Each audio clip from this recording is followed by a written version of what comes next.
Okay, so what you're going to need for our envelope addressing lesson is an envelope and a pen.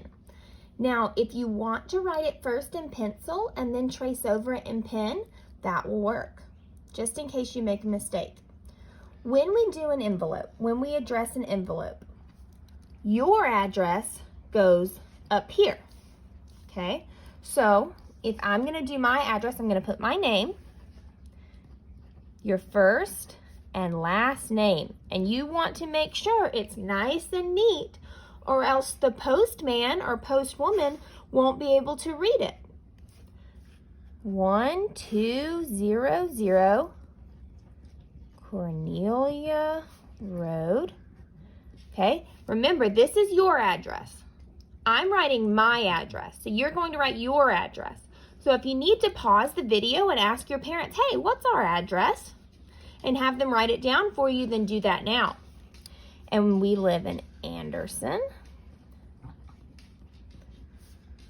SC, that stands for South Carolina. Every state has initials like this. Ours is SC, South Carolina, and our zip code, 29621. This is my zip code. Anderson has 6 different zip codes, so if you live in Anderson, it still may not be this zip code. A zip code tells the post office what part of the city that you live in. This is our city, this is our state. Remember from our map, when we did Where in the World Am I? We live on planet Earth, in the continent of North America, in the country of United States of America, in the state South Carolina, and the city of Anderson. Okay, now that's in the top left. In the middle is where we put the address of the person that we're sending this to.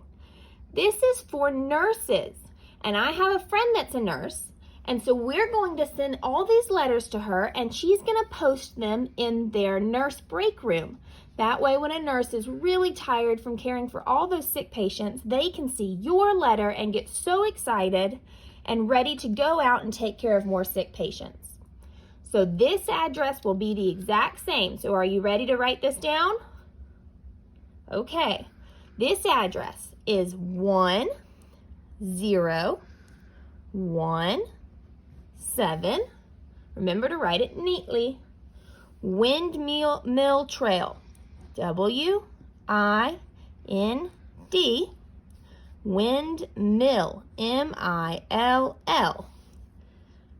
That's a compound word. Wind and mill. Trail.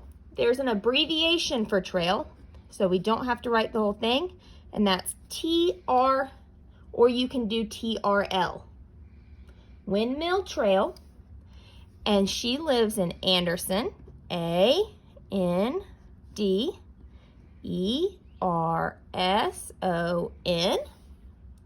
South Carolina. S-C. 29626.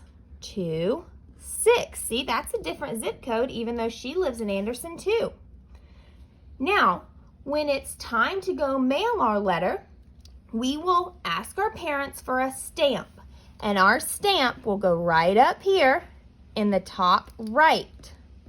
Okay? Stamps are something that you buy from the postal service, and that says, hey, I paid to send this letter. Then when you're all done, you're going to take the letter that you wrote for your nurse. You're going to fold it up and make sure it fits inside your envelope. And then you're going to put it inside. And guys, since we have all these germs going around, we don't want to lick this. You can just dip your finger in a little bit of water and run it across, and then close it, and it will do the same thing. Okay, so I will freeze this right here. Remember, this is your address you're going to put here, not my address, yours. This is just in case this person doesn't receive the mail. It'll come back to you so you can try and send it again. But make sure you use good handwriting to write this address so the postal service can read it and you're ready to mail your letter to a nurse. Now, if you wrote a letter to a police officer or a veteran or a service member of the military, and you know someone that is a police officer or a veteran or a service member in the military, then you can write their address on here just like this. Okay?